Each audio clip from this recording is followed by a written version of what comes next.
E nós estamos caminhando, então, nessa série de exposições na carta de Paulo aos Gálatas. E eu quero convidar você, então, a abrir a tua Bíblia em Gálatas, capítulo 5.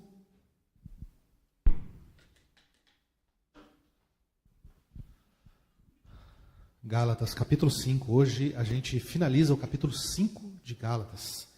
Nós vamos ler do versículo 16 até o final do capítulo, até o versículo 26. Gálatas 5, 16 a 26.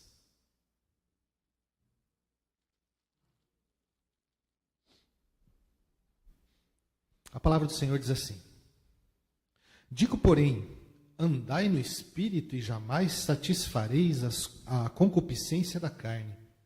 Porque a carne milita contra o Espírito e o Espírito contra a carne, porque são opostos entre si, para que não façais o que porventura seja do vosso querer. Mas, se sois guiados pelo Espírito, não estáis sob a lei. As obras da carne são conhecidas e são prostituição, impureza, lascívia, idolatria, feitiçarias, inimizades, porfias, ciúmes, iras, discórdias, dissensões, facções, invejas, bebedices, glutonarias e coisas semelhantes a estas, a respeito das quais eu vos declaro, como já outrora vos preveni, que não herdarão o reino de Deus os que tais coisas praticam.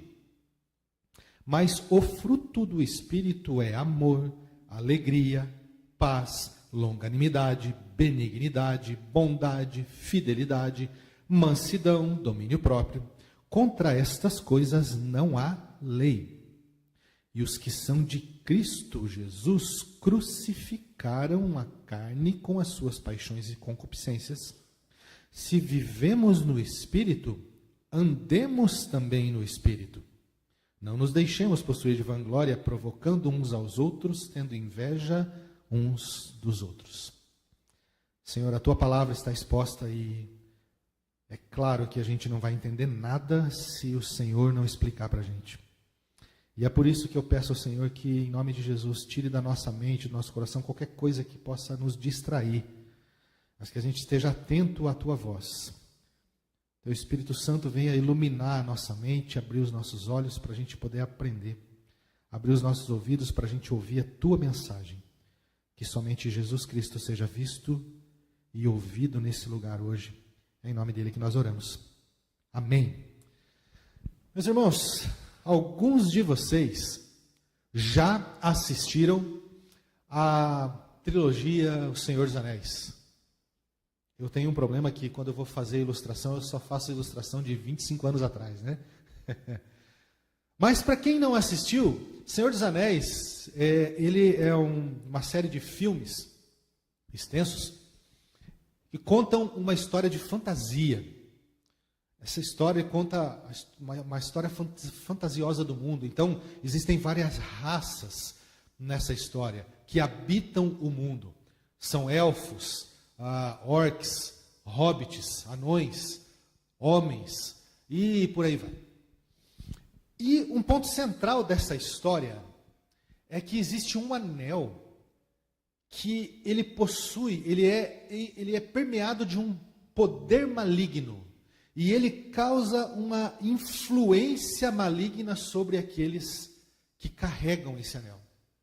Em determinada parte da história, esse anel ele acaba nas mãos de um hobbit chamado Sméagol. E esse hobbit, ele fica muito tempo com esse anel, portando esse anel. Esse anel fica muito tempo nas mãos desse hobbit.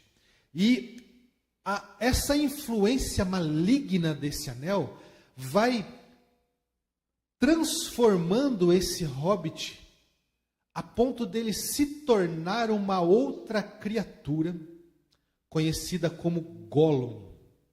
Então ele já não tem mais a aparência de um hobbit, ele já não tem mais a cabeça, ele já não pensa mais como um hobbit, mas ele se tornou uma outra criatura chamada Gollum. E durante a história, a gente percebe a angústia de vida dessa criatura. E eu vou chamar você a prestar atenção em um vídeo curtinho que mostra, essa cena mostra um momento dessa vida angustiada da criatura Gollum. Vamos assistir.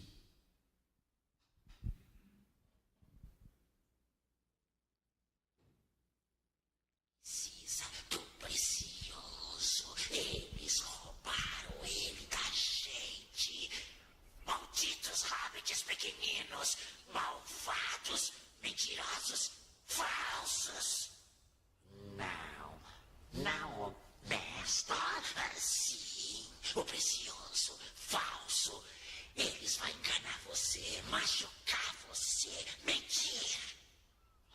O mestre não é meu amigo. Você não tem amigos. Ninguém gosta de você. Eu não estou ouvindo. Não estou ouvindo. Você é mentiroso. E é ladrão. Não. Assassino. Vai embora. Vai embora. Eu odeio você. Eu odeio você. Onde estaria sem mim? Gollum, eu salvei a gente. Fui eu. Sobrevivemos por minha causa. Nunca mais. O que disse?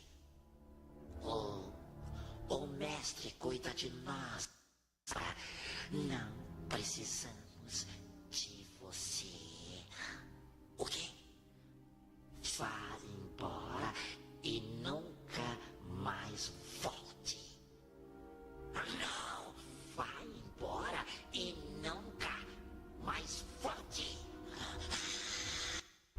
Nós precisamos do precioso. Eles roubaram ele. A mesma pessoa, a mesma criatura, em conflito consigo mesmo. Mas perceba, meus irmãos, que essa cena, ela não está trazendo a ideia daquilo que as pessoas chamam de dupla personalidade. Não é isso que está acontecendo aqui. Nessa cena, ele está na companhia de outros dois hobbits. Então, outros dois hobbits encontraram a criatura Gollum. E a criatura Gollum, ele está convencido que um desses hobbits, o Frodo, que se você assistiu ou assistir, você vai entender, está portando o anel que causou isso no Gollum, que transformou o Sméagol nessa criatura. Então a criatura acredita piamente que o Frodo roubou o anel dele. Por isso que ele fala, roubaram ele da gente, roubaram o anel. E ele está naquele conflito, porque nesse momento da história, ele está planejando matar os dois para recuperar o anel. Só que, ao mesmo tempo que ele está desejando matar os dois para recuperar o anel, existe uma outra vontade dentro dele. Vocês perceberam? Ele falou assim, não, o mestre cuida da gente agora. O mestre é o Frodo, que estava sendo bondoso com a criatura. E ninguém era bondoso com a criatura. Se você vê o filme, lê o livro, você vai ver que ninguém era bondoso com a criatura. Por isso que ele fala, você não tem amigos. Mas o Frodo, o mestre, estava agindo como um amigo dele. Então, ele tem duas vontades dentro dele agora. A de recuperar o anel, e para isso ele teria que matar os dois. E uma vontade de, não, agora nós temos quem cuida de nós. Agora eu tenho quem cuida de mim. Não são duas personalidades, são duas vontades dentro de uma mesma pessoa. É a batalha de duas vontades dentro de uma mesma criatura. É interessante, porque essa cena retrata um ensinamento bíblico. Paulo escreveu isso no versículo 7. Porque a carne milita contra o espírito e o espírito contra a carne. Não são duas personalidades, são duas vontades paralelas, acontecendo ao mesmo tempo. E eu não preciso ficar explicando isso, porque você sabe, você vive isso. Você vive isso todos os dias. Se você é cristão, se você é discípulo de Jesus, já se converteu, você vive isso todos os dias. A palavra carne aqui, meus irmãos, não é corpo, né? A palavra carne, ela representa os desejos pecaminosos. Tá? Desejos pecaminosos. Então, quais são as duas vontades que o discípulo de Jesus tem dentro dele e que lutam entre si? O desejo de pecar para satisfazer a carne. E há quem diga que a gente peca, e é verdade, a gente peca porque é gostoso. Como diz o velho sábio, piadista da internet, se pecado fosse benzetacil, ninguém pecava. Então existe esse desejo de pecar para satisfazer a carne, mas ao mesmo tempo, para quem é cristão, ao mesmo tempo, existe a vontade de obedecer a Deus. São duas vontades lutando dentro do coração. Cada um de nós é um pouco Gollum. Nós temos essa vontade. Mas veja, meus irmãos, quando eu falo que existem duas vontades lutando uma com a outra, como diz o texto, porque são opostas entre si, você não deve receber isso como algo pesado, algo ruim. Caramba, agora lascou, porque eu sei, eu vivo isso. E como é difícil. Como é difícil aquele momento em que você está à beira, no limite. E você está desejando muito satisfazer o desejo da carne. E o Espírito Santo está ali falando aos teus ouvidos. Não faça isso, porque isso pode até satisfazer a carne, mas desagrada ao teu Deus. Como é difícil. Então, às vezes a gente olha e essa notícia de que existem duas vontades dentro de nós, batalhando, acontecendo ao mesmo tempo, às vezes a gente recebe ela como algo pesado, algo difícil, algo ruim, no sentido negativo, mas eu quero mudar isso. Eu quero que você enxergue de outra forma. Por quê? Porque somente quem foi salvo por Jesus tem essa batalha dentro de si. Somente aqueles que foram libertos para a liberdade, como vimos na semana passada, têm essa batalha dentro de si. Somente aqueles que foram justificados, e mais, aqueles que foram justificados e adotados em Cristo, e hoje podem olhar para Deus e falar, Abba Pai, meu Pai. Somente esses vivem essa batalha. Então, meu irmão, minha irmã, se você vive essa batalha, isso é uma boa notícia. Você foi salvo. Você foi salva. Você faz parte do povo de Deus. E mais, você é filho, filha do Senhor. Adotado em Cristo Jesus. Somente nós, discípulos de Jesus, vivemos essa batalha. Obras da carne. Nós praticamos obras da carne. Obras da carne são uma prática nossa, a gente vai abandonando. Veja, meus irmãos, obras da carne não pode ser uma constante na vida do crente. Porque o Paulo vai falar um pouco mais para frente aqui, eu vou adiantar, que a gente precisa abandonar. E ele usa uma expressão interessante. Aqueles que são de Cristo crucificaram a carne. Veja que interessante. Nesse ponto, Paulo não está dizendo que você foi crucificado. Nesse ponto, ele está dizendo que você é o algoz. Você crucificou. Você é aquele que pegou os cravos e o martelo e crucificou na cruz. Você bateu. Crucificaram a carne. Mas, então, por isso, as obras da carne, elas são um evento, uma exceção na vida do crente, do discípulo de Jesus. E não uma constante. Não são uma constante. A gente vai abandonando. Lembra que eu sempre falo? Hoje menos pecador do que ontem, amanhã menos pecador do que hoje. É isso que você vive como discípulo de Jesus. Mas Paulo, vem falando de obras da carne, então as obras da carne são o resultado da nossa insubmissão. As obras da carne são o resultado da nossa desobediência. Somente quando desobedecemos é que nós vemos esse resultado chamado obras da carne. E vale a pena comentar rapidamente aqui a respeito dessa lista que Paulo traz. Ele fala de prostituição. São relacionamentos sexuais entre um homem e uma mulher que não são casados. Então, essa palavra no grego, que é traduzida como prostituição, ela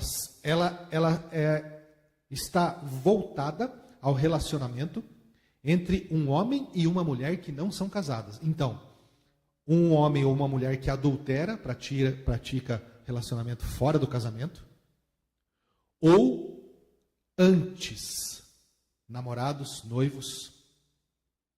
Você já parou para pensar nisso? Namorados, noivos e aqueles que adulteram estão praticando prostituição. É o que a Bíblia diz. Existe uma segunda palavra, impureza. Essa palavra aqui, ela abrange práticas sexuais antinaturais, que não são naturais. Práticas, impureza ali, ó. Práticas sexuais não naturais. E aqui abrange, por exemplo, relacionamento sexual entre pessoas do mesmo sexo e relacionamento sexual de pessoas com animais, por exemplo. Existe a terceira palavra ali, lascívia. Esse aqui é a sexualidade descontrolada. É a pessoa que não tem domínio próprio. Ela não consegue. E não importa se o relacionamento dela vai ser com alguém do sexo oposto ou alguém do mesmo sexo. O que ela quer e faz é constantemente satisfazer esse desejo pecaminoso.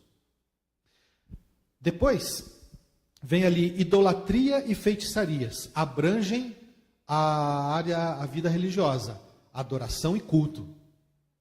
Depois vem inimizades, porfias, ciúmes, iras, discórdias, dissensões, facções, invejas. Distorções do relacionamento interpessoal. Todas essas palavras são problemas de relacionamento interpessoal. Depois de tarde, depois do almoço, depois que você almoçar, tirar o cochilinho, aí você volta nesse texto e dá uma pensada em cada uma dessas palavras aí. Todas elas distorções de relacionamento interpessoal. E ele usa mais duas expressões ali, bebedeiras e glutonarias. E aqui eu quero chamar a atenção, porque as outras, a gente está muito tranquilo com elas. Todas as que passaram até aqui, a gente está muito tranquilo com elas. Mas quando chega nesse ponto, grande parte dos cristãos exerce exatamente o tipo de julgamento que Jesus fala que a gente não deve exercer. Por quê?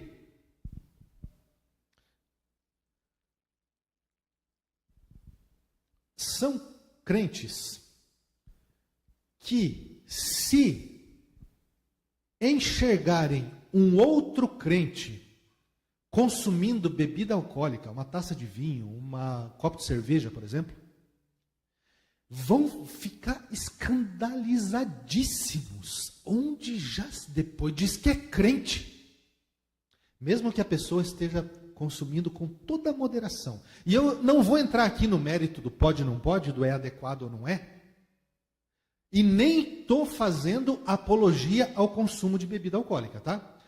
O que eu quero chamar a tua atenção é o seguinte: essa pessoa que fica tão escandalizada ao ver um irmão em Cristo tomando uma taça de vinho, por que é que ela não fica escandalizada quando vê esse irmão comendo até não aguentar mais, se bebedeira e glutonaria estão listadas no mesmo rol de pecados? Fica a dica. Paulo, meus irmãos, ele finaliza a lista com a expressão e coisas semelhantes. Porque essa lista, ela não é exaustiva. E nós precisamos orar para que Deus nos dê sabedoria e discernimento para identificar o que pode ser obra da carne, para que a gente possa evitar de fazer. Agora, caminhando um pouquinho mais no texto, talvez você tenha percebido que Paulo fala de obras da carne, no plural, mas ele fala de fruto do Espírito, no singular. Existem ensinamentos aqui, meus irmãos. Por exemplo, obras da carne nos ensina que é perfeitamente possível alguém ser praticante de algumas obras da carne sem ser praticante de outras. Por exemplo, alguém pode ser adúltero sem ser beberrão. Alguém pode ser fofoqueiro sem ser glutão. Então é perfeitamente possível. Deixa eu abrir um parênteses aqui. Quando Paulo fala a respeito de obras da carne, o que a gente tem que prestar atenção é que isso não pode ser a nossa conduta constante. Porque talvez você esteja pensando ali, mas todo mundo peca, pastor. É verdade. Então, qualquer um de nós aqui que tenha uma inclinação ao consumo de bebida alcoólica, está à mercê de pecar na bebedeira. Consumir aquela bebida até ficar bêbado, que é o que a Bíblia proíbe. Qualquer um de nós que gosta de uma macarronada, maionese, salada de tomate, uma costela, daquela que está soltando até o osso, assim, sabe? Eu até vi algumas pessoas daqui que são companheiras, né? Qualquer um de nós corre o risco de pecar pela gula. Sabe aquele momento que você come maionese e você fala, não aguento mais, mas vou comer mais um pouquinho, que isso aqui não pode sobrar. Ó, sobrou só 3 colheres de sopa de maionese, eu vou comer. Glutonaria. Estamos à mercê. O que Paulo está dizendo aqui, isso aqui não pode ser uma constante na nossa vida. A gente não pode, todo dia, ou a cada 2 dias, cada 3 dias, 3 vezes por semana, ficar bêbado. A gente não pode, 3, 4 vezes por semana, comer até não aguentar mais. E os outros pecados é a mesma coisa. Então, acontece o pecado? Acontece, mas é um acidente. Então, Paulo fala de obras da carne. É perfeitamente possível, então, você conhecer alguém que várias vezes por semana se embriaga, mas é um marido ou uma mulher, uma esposa, fiel no casamento. Assim, mulheres também têm problemas com o alcoolismo, tá? Ficam bêbadas também. Mas é fiel no casamento, então está praticando uma obra da carne e não outra. Mas por que Paulo fala de fruto do Espírito? Porque o texto nos ensina que é impossível que o discípulo de Jesus deixe de desenvolver qualquer um dos gominhos ali do fruto do Espírito. Lembra quais são os frutos do Espírito? Vamos voltar aqui um pouquinho? Versículo 22. O fruto do Espírito é amor, alegria, paz, longanimidade, benignidade, bondade, fidelidade, mansidão, domínio próprio. Percebe? É impossível você ter alegria se não tiver paz. É impossível você ser bondoso se não for amoroso. É impossível você rejeitar a glutonaria, rejeitar a bebedeira, rejeitar a lascívia, a prostituição, se você não tiver domínio próprio. O fruto do Espírito, ele é fruto no plural, no singular, porque o discípulo de Jesus, ele tem todos esses gominhos do fruto. Agora, meus irmãos, presta atenção. O próprio nome já diz. O fruto é do Espírito. E se você ver na tua Bíblia aí, o Espírito está com E maiúsculo. Porque não é do Espírito do Wesley. É do Espírito Santo. Se as obras da carne são um fruto da nossa desobediência, o fruto do Espírito é um fruto da bondade e da graça do Senhor na tua vida. É Ele que concede. Fruto não aparece assim, ó. Você tem um pé de limão na tua casa. Aí você, de noite, você foi lá, regou ele. Está só o pezinho de limão lá, né? É aquela musiquinha, né? Como é que a cobra sobe no pezinho de limão? Quem é criança já escutou essa aí, né? Tem um pezinho de limão na sua casa lá e está só o pezinho de limão. Você vai lá de noite, porque não choveu, você vai rega ele, daí você vai dormir. No outro dia cedo, você levanta, faz um café, você chega no pezinho de limão, tá lá, pá, 4 limão maduro já. Acontece isso? Porque o fruto, meus irmãos, não aparece de repente. Ele vai se desenvolvendo com o tempo e a gente nem percebe. Você vai um dia regar seu pezinho de limão, você percebe que tem uma flor. 15 dias depois, você vai lá, você vê que o fruto já está grande. Cadê aquela flor? Já se tornou um fruto, está quase maduro. Você nem percebeu e ele cresceu. É isso que Deus faz na tua vida. O fruto do Espírito vai se desenvolvendo. Agora para um pouquinho e pensa. Em pelo menos uma obra da carne que você já abandonou depois que você se converteu. Só uma. Você só abandonou essa obra da carne porque o fruto do Espírito está se desenvolvendo em você. Dia após dia. Não tenha pressa. Isso não quer dizer que você não faz nada. Lembra que eu falei? Os que são de Cristo crucificaram a carne. A gente precisa fazer algumas coisas, já vamos falar sobre isso. O fruto, meus irmãos, é algo que é resultado da ação do Espírito Santo e ele vai sendo desenvolvido na nossa vida. Nesse trecho da carta, Paulo, então, ele enfatiza um ponto importantíssimo. É impossível agradar a Deus e satisfazer as obras da carne ao mesmo tempo. Lembra da criatura Gollum? 2 vontades opostas entre si, guerreando dentro de você, dentro do teu coração. Você vive isso. Eu sei, eu também vivo. É impossível agradar a Deus praticando obras da carne. É por isso que a gente luta contra as obras da carne e muitas vezes a gente vence. Aliás, a gente não pode tentar resistir ao pecado, tá?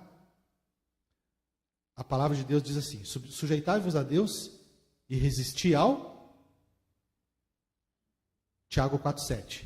Sujeitai-vos a Deus e resisti ao diabo, e ele fugirá de vós. E Paulo fala para Timóteo assim: fuja das paixões da mocidade. Você acha que é só quem está na mocidade que tem paixões da mocidade? O que você acha que são paixões da mocidade? Está listado aqui, mas vamos para frente.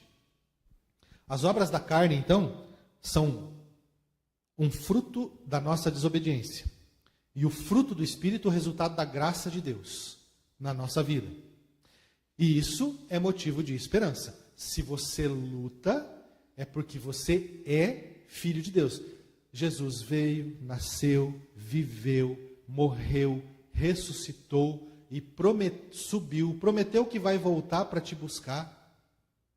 E se você luta contra as obras da carne, se você luta contra o pecado para não produzir obras da carne, é porque você já foi salvo. Essa é uma excelente notícia.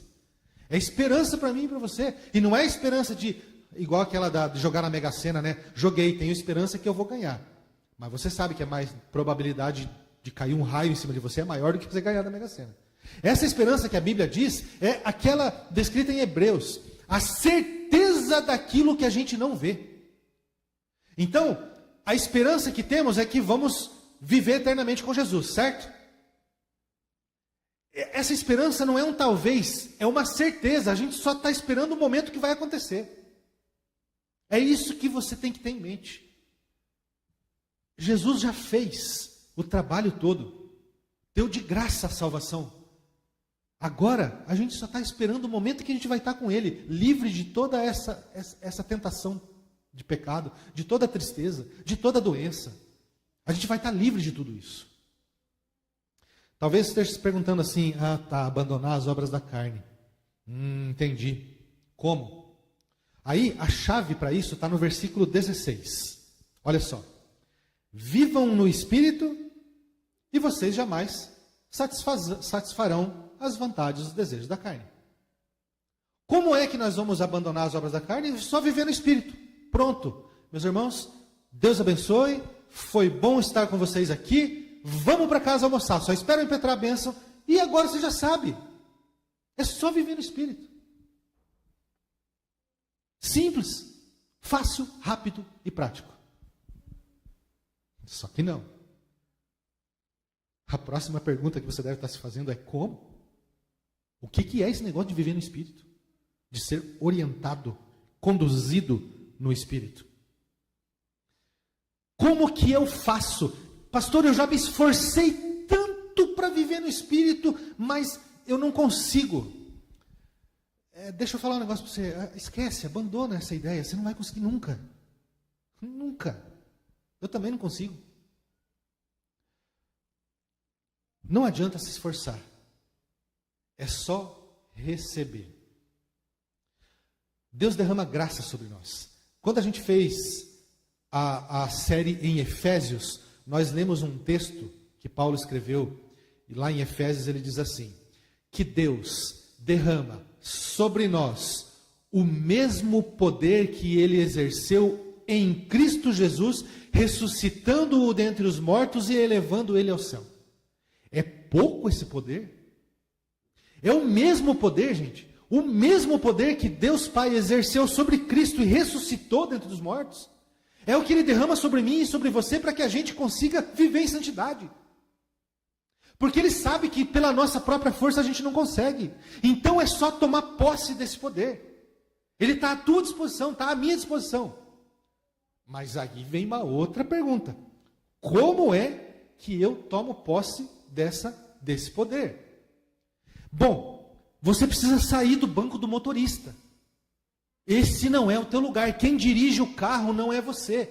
O banco do motorista é lugar do Espírito Santo. Ele guia.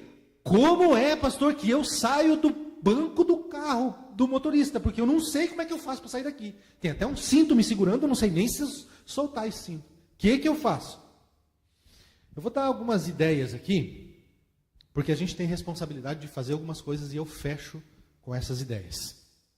E veja, colocar isso aqui em prática é perfeitamente possível porque Deus derrama sobre você o mesmo poder que exerceu em Cristo Jesus, ressuscitando dentre os mortos e elevando-o aos céus.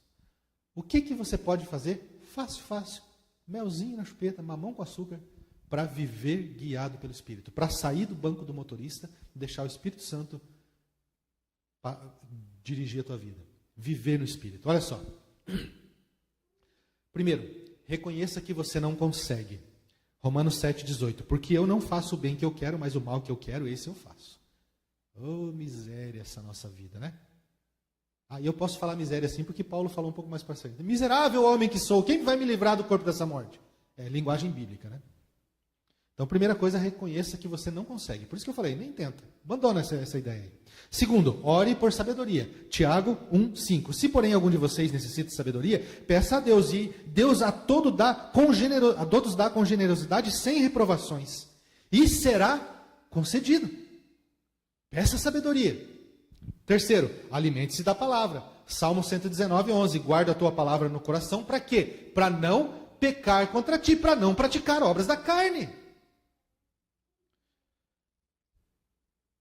Quarto, participe ativamente da igreja local. Atos 2:42. E perseveravam na doutrina dos apóstolos, na comunhão, no partir do pão e nas orações. E você vai ver que tem ali um pedacinho que fala, e todos os dias estavam juntos. Comunhão em igreja.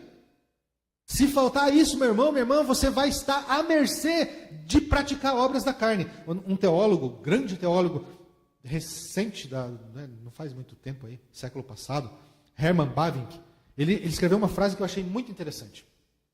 A vida cristã não é individualista, mas comunitária. O Espírito edifica a igreja. O Espírito não edifica um membro. Pedro vai falar que nós somos pedras vivas colocadas para edificar. O que é edificar? Construir, né? Meu irmão, minha irmã, o Espírito Santo edifica igreja. Quando não estamos aqui,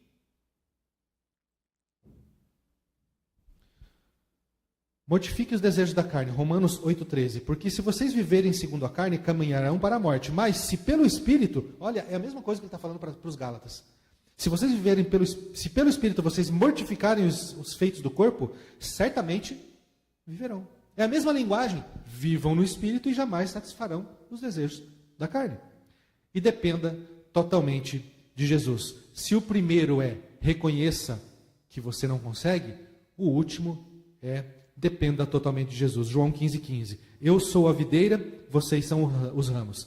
Quem permanece em mim e eu nele, esse dá muito fruto. Porque sem mim nada podeis fazer. Quem permanece em Jesus, esse dá muito fruto. Viver no Espírito é cultivar uma vida de obediência consciente, dependente e contínua, guiada pela palavra, nutrida pela oração, firmada na comunhão da igreja e evidenciada pelos frutos visíveis de transformação.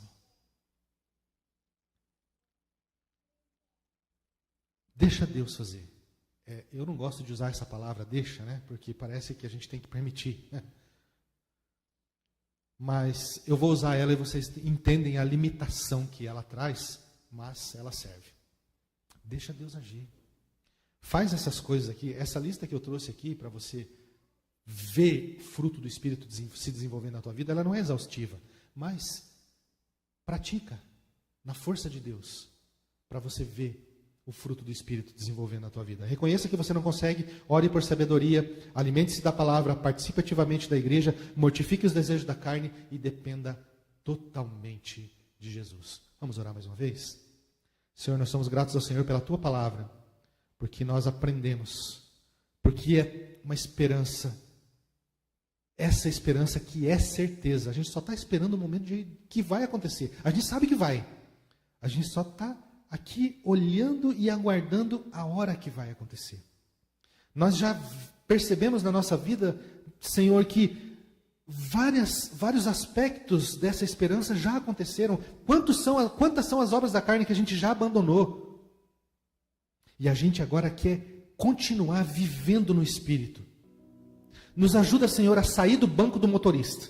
Esse lugar não é nosso. Se a gente está ocupando esse lugar, nos ajuda a sair daqui. Nos ajuda. Porque nós queremos fazer isso para a honra e glória do teu nome. Viver no Espírito para não satisfazer os desejos da carne.